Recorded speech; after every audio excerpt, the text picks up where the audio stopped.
Olá, pessoal! Sejam todos bem-vindos ao podcast do Porto Social. Eu me chamo Lara e hoje eu estou aqui com o Diego. Diego que Uhum. representa a ONG Cia Extremo e veio contar pra gente um pouquinho da trajetória da ONG, o que é a ONG Cia Extremo. Então, Diego, seja muito bem-vindo. É um prazer te receber aqui hoje. Fica à vontade, a gente está super animado, entusiasmado para conhecer aí um pouquinho dessa história. Estou muito feliz também pelo convite, pela trajetória já do programa. Eu acho que é um momento de revelação, né? E é isso, um pouco nervoso, mas assim, assim extremo, né? A iniciativa iniciou em 2006 e depois do meu sexto espetáculo enquanto coreógrafo, né? Do Poder Extremo, a imortalidade que tanto se fala. Em 2018 para 2019, a gente é selecionado para representar o Brasil na Bienal de Veneza. E aí, com isso, foi uma virada de chave, né? Dois artistas já vinham pesquisando sobre a cultura periférica, o brega, o frevo e a swingueira, no qual a gente se tornou um grupo de referência, né? Vindo da Zona Sul do Recife, referência nesse contexto de cultura periférica. E aí a gente tem ênfase nesse musical, digamos assim, documental, que é o Swing Guerra, e a partir dali para frente eu fui entendendo, para além dos ensaios e dos encontros semanais, esse sentido do impacto social que chega revolucionando o Brasil em 1990 para cá.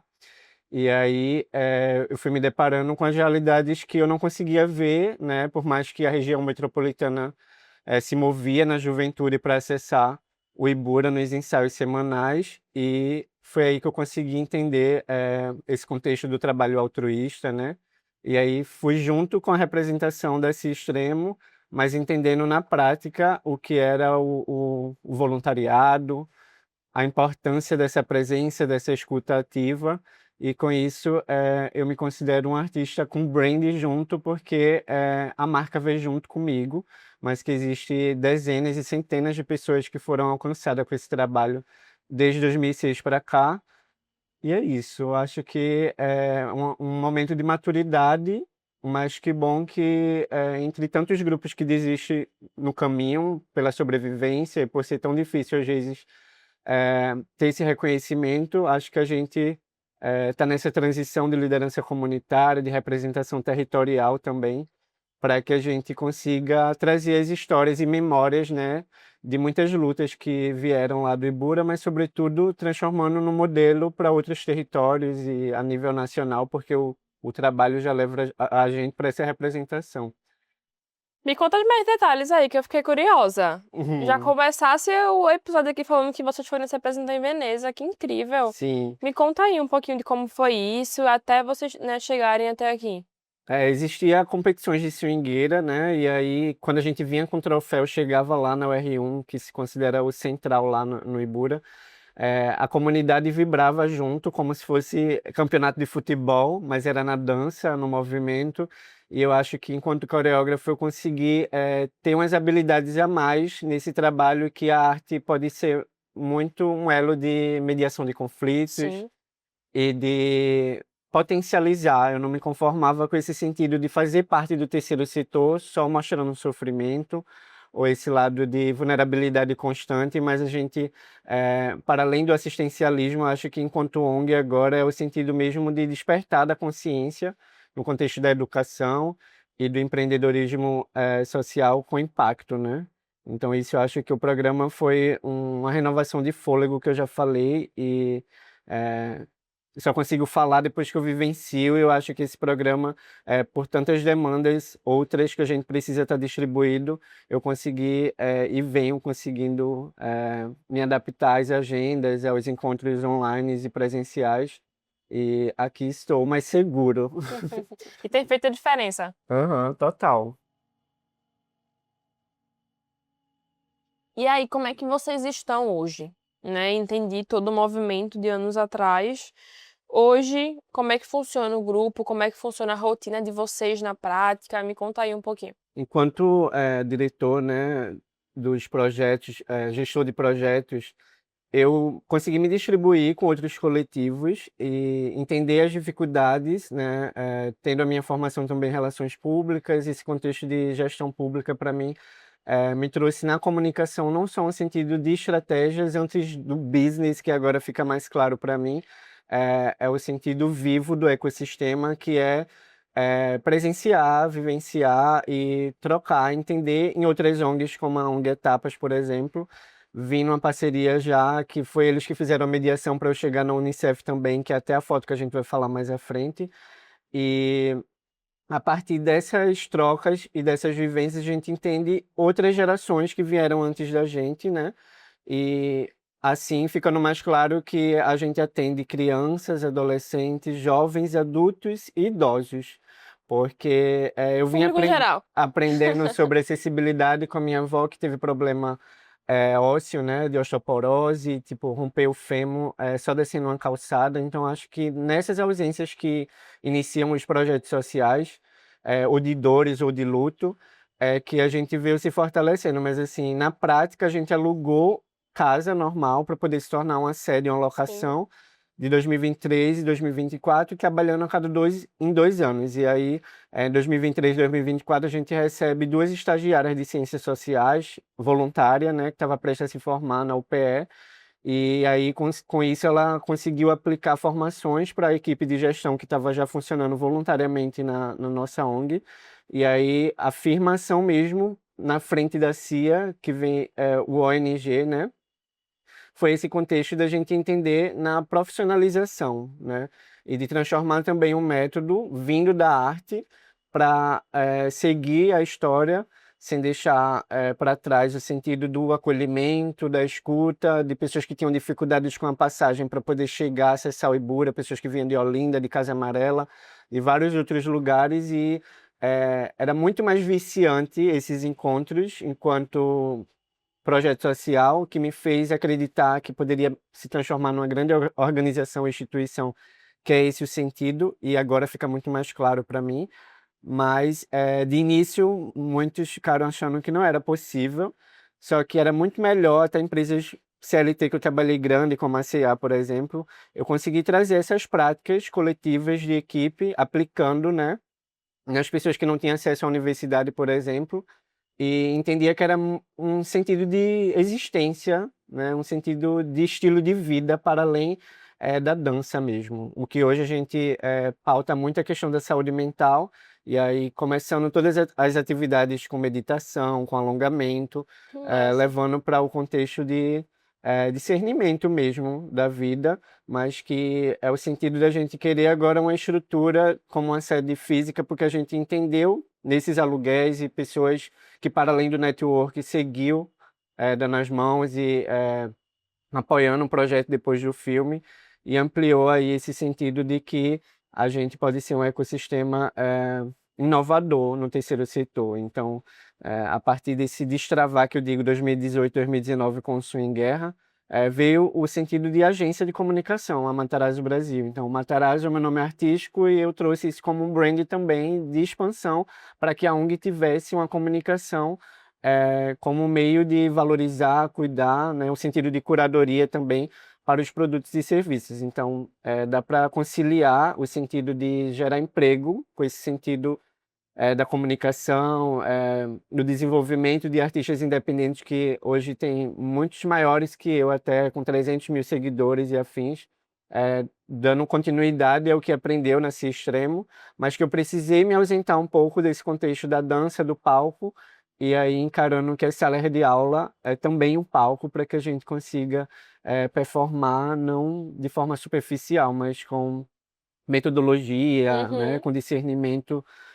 presente aí nesses encontros. Então, 2024, 2025 a gente separa para o contexto de qualificação, que foi quando eu me inscrevi em 2025, assim, mas em 2024 a gente teve a maturidade nas políticas públicas, né, com o encontro com a Sejuve, antigamente era a sigla Sejuve, Secretaria de Juventude da Prefeitura do Recife, mas que agora é o SDHJ, que une Direitos Humanos e Juventudes. Então, nessa minha aproximação com o setor público, eu fui participando de conferências, me tornando delegado também do território. Então, Diego Matarazzo e Cia Extremo funcionou muito bem nessas parcerias, porque também tinha algumas inscrições que eu não poderia, porque eu já estava no último ano de juventude, que eu tinha 29 anos, em 2024 para cá. E aí funcionou bem, porque mesmo sendo adulto, a minha pauta principal tem ênfase nas juventudes, e eu consegui criar também um conceito de voluntariado para a secretaria, que ela é mais de distribuição do que ter uma rentabilidade é, fixa, né, na secretaria. Então, eu entendi essa representação e a importância de ser um veículo para que as pessoas entendessem dos direitos e deveres, e funcionou muito bem com a chegada do Compás também no Ibura, e com tudo isso foi materializando o sentido de se tornar, de ser uma CIA, Companhia de Dança Referência, e também ser muito possível a gente se tornar uma ONG referência na cidade. Então hoje eu entendi que você tá com duas frentes de atuação. Sim, Entendi também que acaba abraçando um público geral, né? Desde crianças até, enfim, adultos, idosos e etc. É, Hoje, na CIA Extremo, vocês estão. Como é que funciona a rotina de vocês? De, sei lá, de ensaio? Vocês estão trabalhando para algum espetáculo específico e algum documentário? Como é que tá sendo? no ano passado, né, eu consegui lançar, em 2023 e 2024 também lancei duas músicas autorais, que aí era meio que um grito de liberdade de expressão sobre o que era essa minha vigilância social, né, em 2023 eu dizia que de dia é barulho e correria na favela, mas é uma correria que não só sobre a batida policial violenta, mas é a correria de uma pessoa que trabalha CLT, de ruídos constantes, de como uma pessoa periférica acorda e se concentra para desenvolver um hobby, né? Porque foi a partir desse hobby que eu não desacreditei que era muito possível transformar num grande trabalho criativo, né? Na economia criativa. E é isso que eu tento buscar refletir, né, para as próximas juventudes nesse contexto. Mas, assim, nos 2 anos, 2023 e 2024, que a gente teve sede, a gente também aprovou um edital no nome da Melissa, que era uma gestora trans que trabalhava com a gente e que agora ela trabalha de forma independente também, enquanto produtora cultural e tendo essa voz ativa para o que ela representa enquanto mulher trans. Então, eu, enquanto uma pessoa não binária, né, não consigo pautar e representar, por mais que eu tinha esse vínculo, né, de acolhimento com toda essa diversidade dentro do grupo, porque nossos elencos eram em torno de 50, 80 pessoas, quando unia a produção. Chegou um tempo da gente ter 2 ônibus grandes para poder ir para a Caramba. competição, porque a comunidade também queria torcer para a gente lá. E aí a gente entendia que era um sentido de dizer, olha, o Ibura não é só violência, o Ibura não é só isso que vocês veem no jornal, Potência. né? Existem outras camadas e a gente conseguiu desenvolver esse sentido. Então, parece que ficou tudo muito organizado, né? E que bom na fala, mas foi muito difícil, assim, dar conta desse desapegar do CLT, né? Em 2018 que eu me firmo mesmo como microempreendedor individual, e aí que eu vivo isso integralmente desde 2018 para cá. E aí depois do filme que eu nunca sonhava, nunca achava que ia ser possível chegar na maior exposição de arte do mundo. E o nosso objetivo era ganhar um primeiro lugar num concurso, que às vezes era 1.500, R$ 2.000 a premiação, mas a gente gastava 20 mil, 25 mil e fazia projetos independentes, né, de temas personalizados, assim, com o DJ, e a gente mesmo, com os integrantes, decorava, vendia ingressos acessíveis, então a gente foi entendendo essa independência por, no tempo também, não ter acesso a polos culturais, porque a swingueira não era vista como cultura, por exemplo. Então era muito mais dificultoso ter esse apoio e de protagonismo Um mesmo. preconceito também, né? Aham. E a gente foi entendendo as estratégias antes de ter esses conceitos mesmo, assim. Numa forma de não deixar o projeto acabar, e era um sentido de que as pessoas se sentiam muito mais acolhidas nos encontros, em associação, em quadras, em praça pública, né? Porque antes de chegar ao Compás, ainda continua sendo esses espaços ocupados pela cultura periférica, pelos grupos que ainda continuam no brega funk, né? Que foi uma transição da swingueira para a chegada do brega funk, com esse fenômeno que a gente reconhece como um grito e para além de linguagem informal, que eu também cito na minha música, existe pessoas jovens com medo de não ser visto, de não ser notado, e encontrando nesses espaços uma forma de se expressar, né? É, Quando a gente fala de sonho, Uhum. assim, na sua fala eu identifiquei alguns. Mas eu queria que você falasse assim diretamente qual é o seu sonho assim para Cia Extremo. Meu sonho é um equipamento físico, né? Porque o material humano a gente já tem, temos banco de dados de fazer várias entrevistas, inclusive, ainda na outra pergunta, a websérie, né, Um Giro na Quebrada que eu trago, que é citado na música, eu também aplico oficinas educativas em parceria com outros coletivos, como o Afoxé Monileu Gunjá, que é um patrimônio material do Recife. E nessas oficinas a gente identifica também outros sonhos e uma forma de fazer com que as pessoas utilizem, né, o smartphone, qualquer celular que seja, não precisa necessariamente ser um iPhone, mas assim, utilizar o que se tem para identificar um lixo que está no local errado, Que um massa! esgoto que está entupido na proximidade ali da casa e entendendo esse olhar mais crítico, porém colaborativo, porque tem muitas pessoas querendo participar, fazer parte de algo maior e não tem veículos, Uhum. né? Então acho que as iniciativas vêm, né, dessa sobrevivência, mas sobretudo fazer com que as pessoas entendam a facilidade. Até uma pessoa muito incrível acessa lá, uma líder comunitária é, que não tem leitura, analfabeta, mas que com ela a gente identificou que ela é uma ótima saladeira, como que a gente pode transformar a Cícia numa grande empreendedora sem sair da casa dela, né? Criar uma forma de facilitar o delivery dessas saladas e a UPA que tem na mediação. Então, o projeto Sociedade, que é de organização comunitária, depois dos meus processos de criar espetáculo para dança, né, e o teatro urbano, nasceu esse sentido exatamente de representar de como iniciou no voluntariado. A gente não iniciou pensando em ganhar algo em cima disso.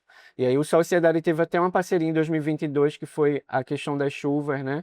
E as emergências climáticas que a gente viveu.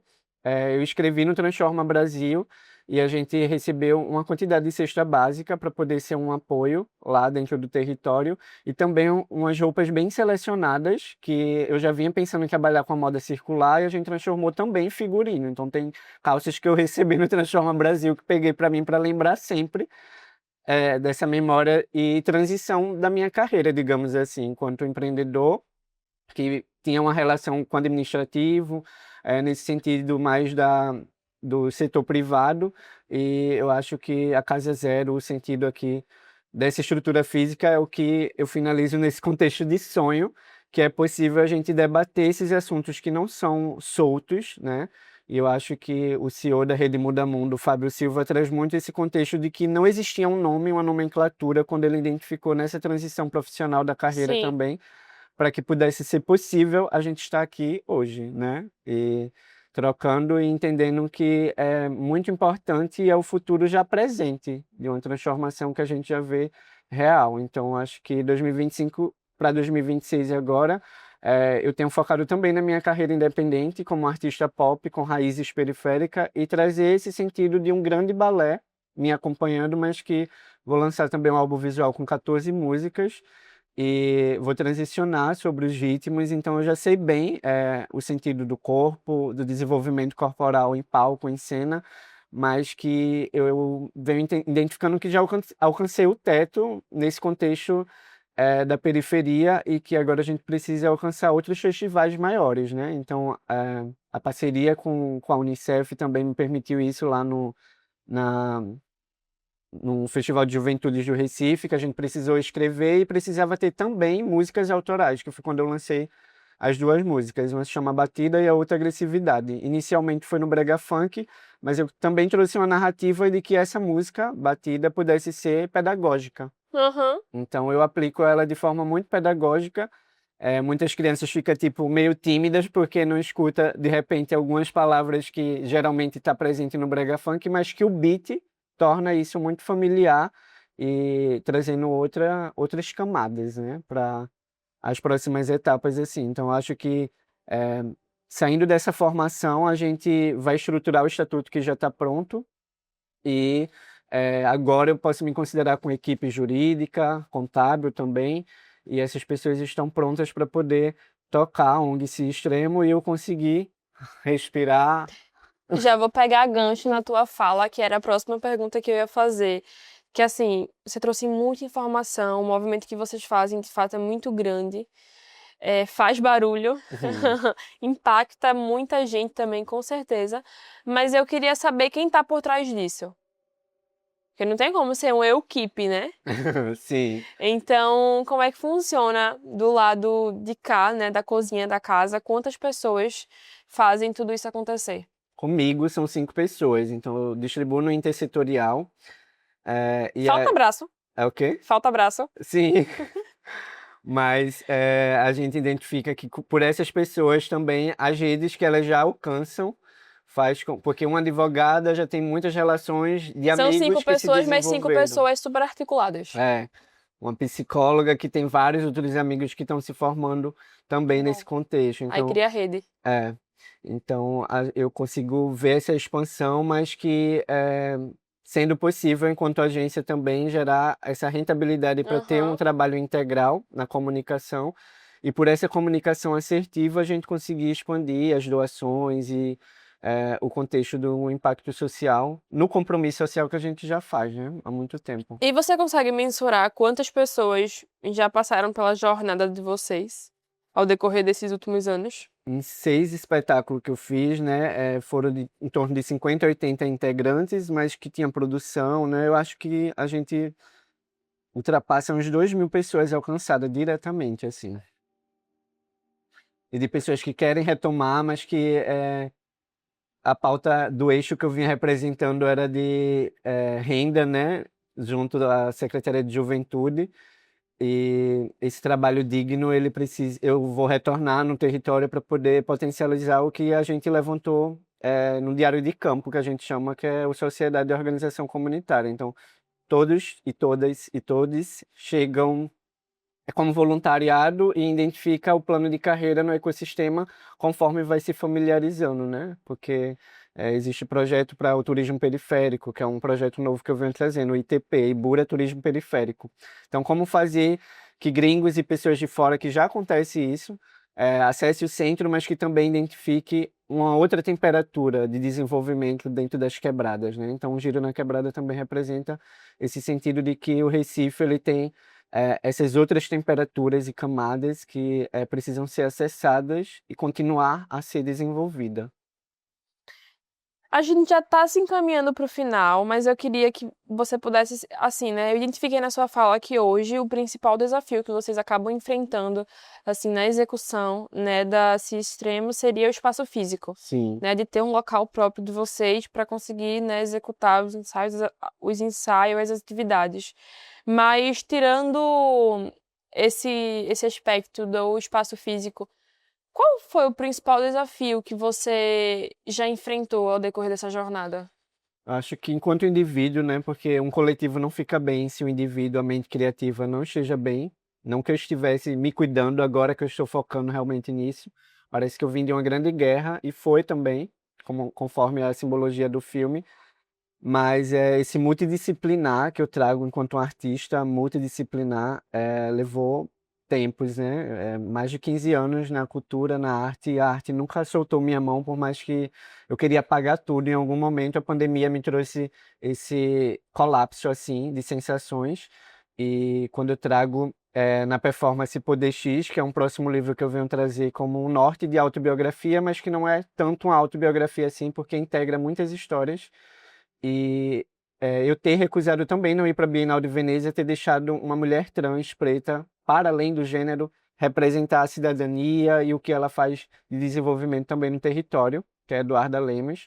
Então, acho que ter dado alguns passos para trás me fez em algum momento achar que eu fiz errado, mas que hoje faz total sentido. Então, acho que a dificuldade maior foi não acreditar que eu já estava sendo grande, mas que isso também me trouxe benefícios e também não levar a câmera como esse sentido principal do trabalho, porque não era a internet que fazia a gente se encontrar. Hoje é até mais difícil acontecer encontros presenciais. Então, antes disso, de pessoas entender que tem muita gente acompanhando enquanto audiência, existia egos mais quietos, assim.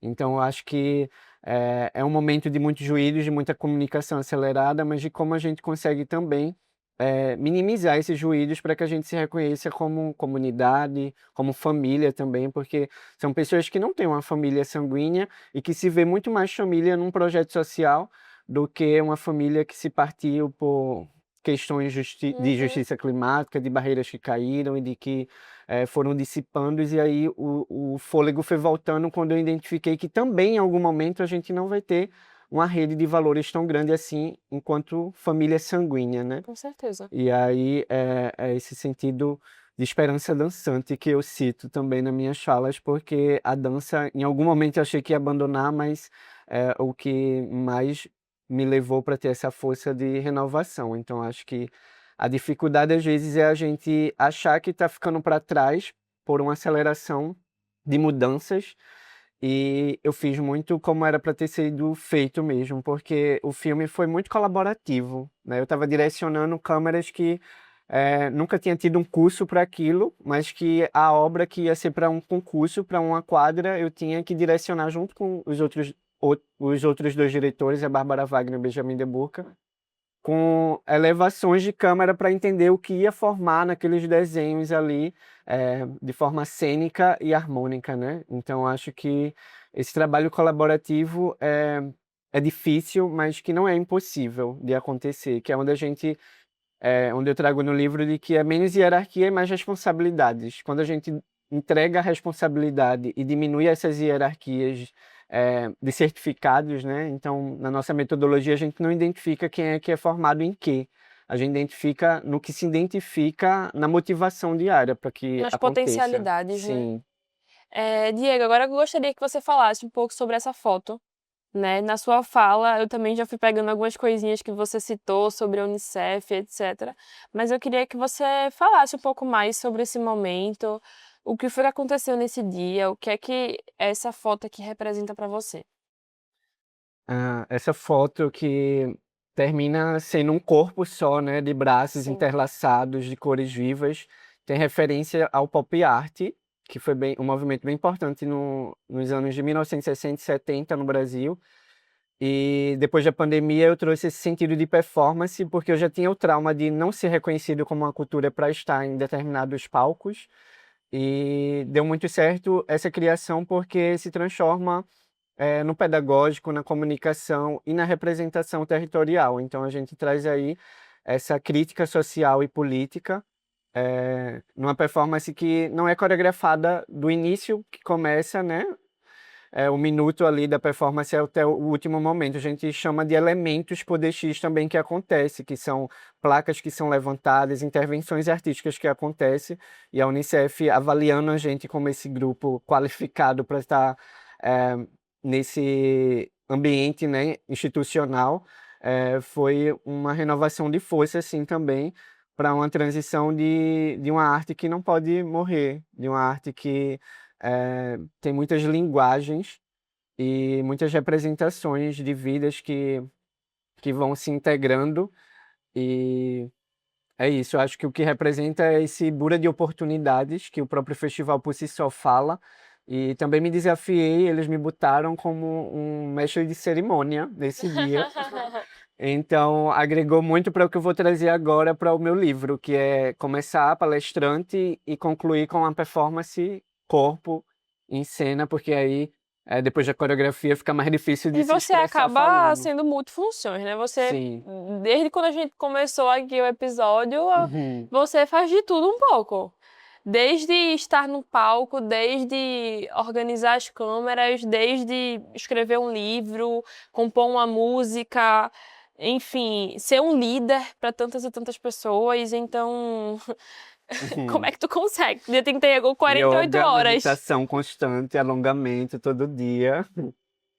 Exercitar não todo dia, mas assim, alongamento acho que é o foco principal, assim, de entender a anatomia do próprio corpo, onde dói mais, onde é mais inquietante.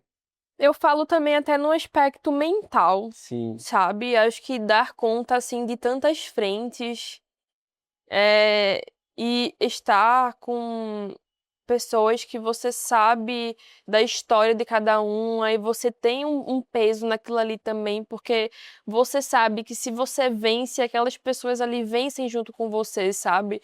Então é uma responsabilidade também. Por mais que seja um trabalho em grupo, por mais que seja um trabalho coletivo. É tipo monge e o executivo. E isso é uma dualidade bem Sabe? complexa.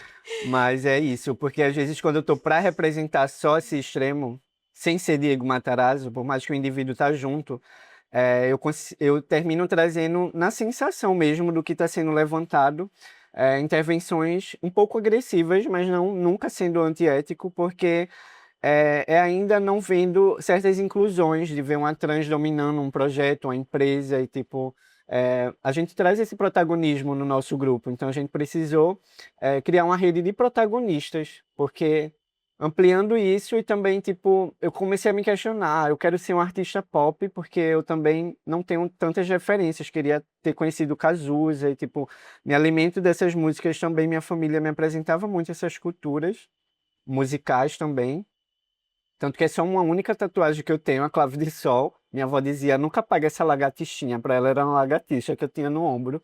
E eu não fizesse mais, só ficasse com essa. Então, assim, eu acho que é o sentido também de ter essa base, né? De entender dentro de uma família militar que foi super complexo me assumir também, sair de casa com 17 anos. Então, assumir também um relacionamento pessoal. E não foi tão pessoal assim porque era interligado ao próprio grupo. Então, virou uma grande família em todos os contextos e depois eu adoeci muito com isso também. Mas que hoje a gente entende os processos como uma forma de protagonismo também. Se a gente assume as dificuldades e não quer também só se vitimizar, né? Se E não reconhecer paralisa, né? mesmo. Não, não paralisa. Você pega isso e transforma em potencialidade. E aí eu não encontrei nenhuma empresa assim que eu era às vezes bem remunerado esse fôlego e essa motivação. Quando era dia de eu ir para essa empresa e deixar pessoas substitutas para tocar o ensaio, eu começava a ter pessoas vindo no meu privado dizendo que não estava sendo a mesma coisa e eu comecei a entender que eu tinha que fazer uma decisão difícil, coisa de líder, né? Mas a gente vai entendendo na prática o que é ser um líder, né? E ter esse lugar de integridade, porque eu acho que antes de um trabalho gritar para o mundo, a nossa integridade começa a refletir uma áurea com as nossas ações. Que às vezes tem muitas pessoas com bagagens de teoria, mas não tem uma prática Né? nas ações. Acontece. Diego, estamos Sim, finalizando o nosso episódio de hoje, mas foi antes. maravilhoso. Conversamos bastante, mas antes eu queria que você falasse para quem está nos assistindo quais são as formas de abraçar essa causa. Seja com voluntariado, seja com alguém que tem um dom, eu quero ser artista, eu sei que eu tenho um potencial para isso, como é que eu me engajo para fazer parte desse grupo? Ou seja, alguém, um parceiro que esteja assistindo e queira aportar recurso financeiro, quais são as formas de abraçar essa causa? Como eu falo, que só consigo fazer publicidade de uma marca ou de levantar dados quando eu vivencio, né? Eu acho que, sobretudo, o compromisso que um voluntariado precisa ter é como se estivesse recebendo o maior valor financeiro do mundo, porque a gente estimula aí uma dopamina, uma energia além e aprende muito, né? E eu acho que é isso, se aproximar, chegar perto para que entenda os processos e vá se identificando com as camadas e o ecossistema que segue vivo, atemporal, e que é muito possível a gente dar conta de muitas atividades, mas que para isso é necessário a gente buscar a disciplina, né? A disciplina de entender no dever de casa o que a gente consegue fazer de forma que eu chamo de maestria, né? Mas essa constância que leva a gente se reconhecer e se afirmar mesmo. Então, acho que chegar junto, se aproximar, para que consiga entender o que pode apoiar, né? Eu acho que ninguém apoia nada do que não acredita. E é isso, eu acho que A nossa maior dificuldade é ter uma estrutura física para que a gente consiga ter um estúdio de dança, que consiga ter um desenvolvimento da moda circular em outro setor e que a gente consiga ter ali um funcionamento do intersetorial se comunicando e dialogando, seja com as pessoas da limpeza, seja com as pessoas que estão no conselho, né, de direção da administração. E isso que faz toda a diferença para que qualquer projeto e iniciativa se desenvolva. Então, estamos sempre de portas abertas e em pontos específicos que a gente atua, principalmente na rua, nos becos, nas vielas e visitando as casas das pessoas, que a gente identifica esse trabalho que não tem apenas uma sede fixa, né? E mesmo quando a gente tiver, já esse local físico, a gente vai estar atuando nas ruas e de forma intersetorial, descentralizada, para que a transformação que a gente quer ver um dia vire uma esperança dançante. E qual é o Instagram? @ciextremo. Maravilha. Uhum. E assim finalizamos mais um episódio, mas antes eu queria te agradecer pela presença, né, por contar um pouco da sua história, contar um pouco de toda essa jornada, né, uma longa jornada, que a gente sabe que não é fácil, mas que também tem os seus desafios, mas que também tem as partes boas.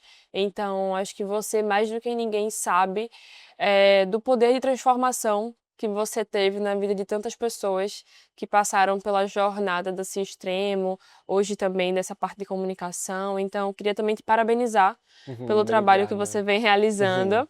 E é isso, que você conte com a gente também para o que precisar. Família. Pessoal, a gente se vê no próximo episódio, mas até lá, nos acompanha nas nossas redes sociais, que é @oportosocial e @Rede Muda Mundo. E, é claro, acompanha também a Cia Extremo. Até a próxima!